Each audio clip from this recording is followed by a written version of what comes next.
समुपदेशन हे फार महत्त्वाचं असतं. जसं तुम्ही सांगितलं की मानसिक त्रासात हे पेशंट्स गेलेले असतात किंवा एका डॉक्टरकडनं दुसऱ्या डॉक्टरकडे आलेले हे पेशंट्स असतात. अशा वेळी एक समुपदेशक म्हणून तुमची जी भूमिका असते ती महत्त्वाची असते. तर ती जरा आम्हाला समजावून सांगता का? असे किती पेशंट्स येतात? तुमचे काही अनुभव आमच्याशी शेअर कराल का? बरोबर आहे. समुपदेशनाचं महत्त्व अतिशय जास्त आहे.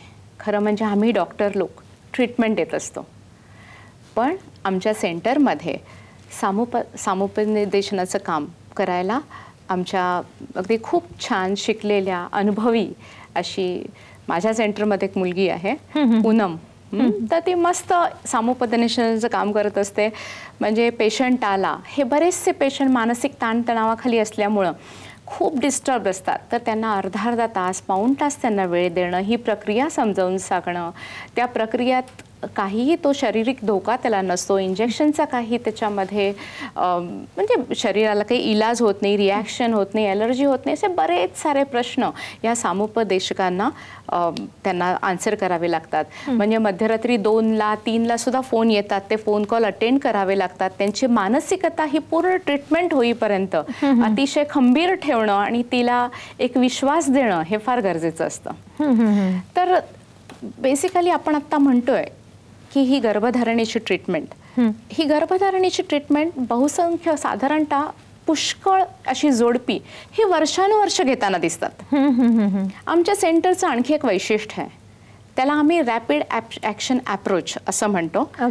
तर त्या ॲप्रोचमध्ये असं केलं जातं की जेव्हा पेशंट आपल्याकडे येतो, आपल्याला माहिती असतं जेव्हा साधारण गर्भधारणेसाठी येणारा ट्रीटमेंट देणारा पेशंट खूप फिरलेला असतो आणि वर्षोनवर्ष नुसतं तो नॅचरली नैसर्गिकरित्या जे शेजारी पाजारी जवळपासच्या डॉक्टरांच्याकडे गर्भधारणा होती का ह्यासाठी ट्रीटमेंट आपला घेत त्याची उमेदीची वर्ष वाया घालवत असतो. तर योग्य त्यावेळी योग्य घडणं किंवा मूल होणं हे मानसिक आणि शारीरिक आरोग्याच्या दृष्टीने अतिशय महत्त्वाचं असतं. तर त्याच्यामुळे जेव्हा गर्भधारणेसाठी पेशंट आपल्याकडे रजिस्टर होतो किंवा नाव घालतो किंवा गर्भधारणेसाठी ट्रीटमेंट घेण्यासाठी येतो, त्यावेळेला आम्ही हा रॅपिड ॲक्शन ॲप्रोच हा वापरतो. म्हणजे काय, तर एकदा पेशंट आला, रजिस्टर झाला की वर्षाच्या आत गर्भ देण्यासाठी त्याला बेसिकली प्रेग्नन्सीसाठी किंवा बाळ देण्यासाठी आपण मॅक्सिमम आणि आटोकाट प्रयत्न करत असतो. जेव्हा तो येतो तेव्हा त्याची डिटेल हिस्ट्री तपासणी केली जाते. त्या तपासणींमधून कुठल्या कारणामुळे त्या जोडप्याला वंध्यत्व आहे याचं निदान लावलं जातं. ते एकदा निदान कन्फर्म झालं की कुठल्या टप्प्यांनी त्याची ट्रीटमेंट पुढे जाईल हे त्याच्याशी डिस्कस केलं जातं.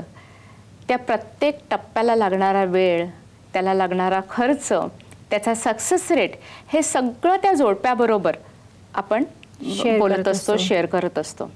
आणि एकदा तपासणीची दिशा निश्चित झाली की वर्षाच्या आत त्याला बाळ देणं हे हा आपला आटोकाट प्रयत्न राहतो. कारण प्रत्येक पेशंटना तर काही IVFची गरज नसते.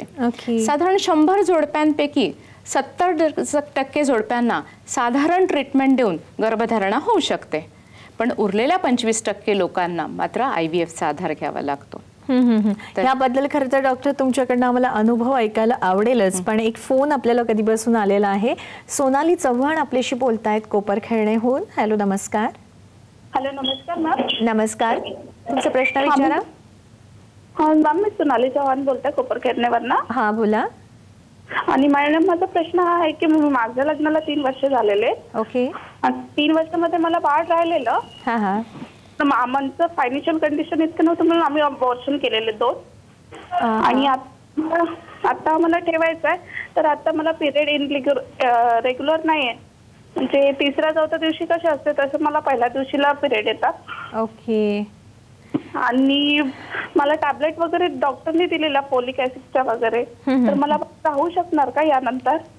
ठीक आहे सोनाली, तुमचा जो समज आहे त्याबद्दल आपण नक्कीच डॉक्टरांकडनं जाणून घेऊया, तुमच्या शंकेचं निरसन करून घेऊयाच. पण घेतोय छोटासा ब्रेक.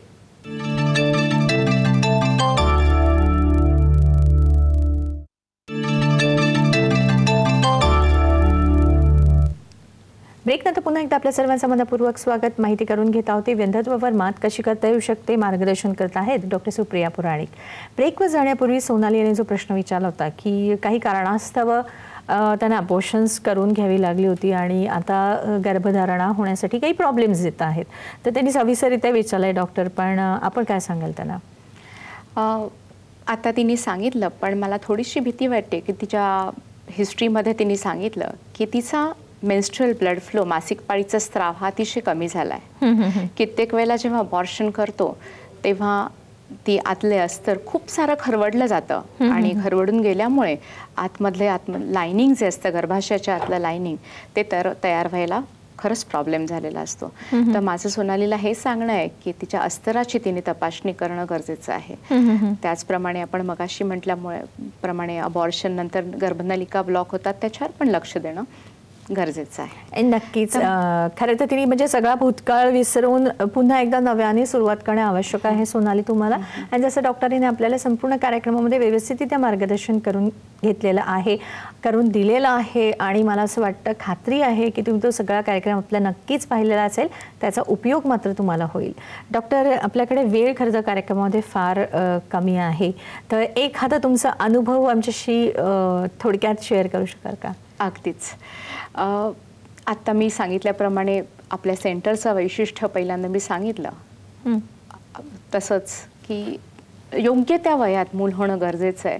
जेव्हा उत्साह, उर्मी, उमेद असते तोपर्यंत त्या गोष्टी होणं गरजेचं आहे. पण एक खूप अनफॉर्च्युनेट कपल माझ्याकडे आलं, तो अनुभव मला तुम्हाला सांगावासा वाटतो. बरेच दिवसापूर्वीची खरं म्हणजे गोष्ट आहे, पण ती घटना मनातून काही जात नाही आहे. एक उतारा वयातलं जोडपं नमस्कार करत ओपीडीत शिरलं आणि तिने हिस्ट्री जी काही सांगितली किंवा तिची कथा सांगितली ती खूपच हृदयद्रावक होती. साधारण वयाच्या रजोनिवृत्तीचा तिचा काळ होता. मासिक पाळी जाऊन 3 वर्ष झाली होती आणि नियतीने किंवा काळाने डाव साधला. तिची 2 हातातोंडाशी आलेली मुलं, 20 आणि 22 वर्षाचा मुलगा, हायवेवरून मोटरसायकलने येत होते आणि एका भरधाव जाणाऱ्या ट्रकने त्या ट्रकच्या माथे ती दोन्ही मुलं चिरडली गेली. केवढा भयानक तो आघात त्या स्त्रीवर होता. पण ते जोडपं लगेचच सावरलं आणि नियतीच्या पुढे विजय मिळवायचं त्याने ठरवलं.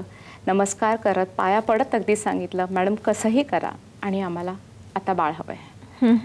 52 वर्षाच्या स्त्रीला खरं म्हणजे नशिबाने तिला डायबेटीज, BP असं काही दुसरा कुठला मेडिकल आजार नव्हता.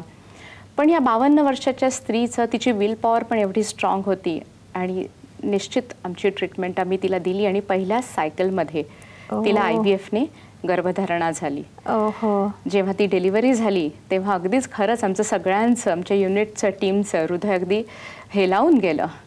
पण मला एक नक्की सांगावं असं वाटतंय, ह्या IVF सारख्या उपचार पद्धतीनं अनेक जे दुःखित आहेत, एकाकी जीव आहेत, जोडपी आहेत, त्यांच्या आयुष्यात आनंद फुलतोय. त्या IVF टेक्नॉलॉजीला, उपचाराला माझा मानाचा मुजरा. नक्कीच एक डॉक्टर म्हणून तुम्ही असं बोलणं हे नक्कीच फार चांगली गोष्ट आहे. पण मला असं वाटतं आपला कार्यक्रम बघितलेला अनेक पेशंटचा देखील हाच मनामध्ये विचार असेल की ज्यांनी त्याचा IVF ट्रीटमेंटचा लाभ घेतला आहे, अशा अनेक जोडप्यांच्या मने देखील हाच मानाचा मुजरा त्यांना द्यायचा असेल. खरं तर आज आपण विशेष करून बरीच माहिती करून घेतली आहे IVF बद्दल किंवा डॉक्टरांच्या सेंटरबद्दल, त्यांच्या अभिनव योजनेबद्दल. त्याचा लाभ मात्र तुम्ही नक्कीच करून घ्या. आता मात्र आपण इथेच थांबत आहोत. पुन्हा आपण भेटणार आहोत साम संजीवनीमध्ये एका नवीन विषयासह. तोपर्यंत नमस्कार. नमस्कार.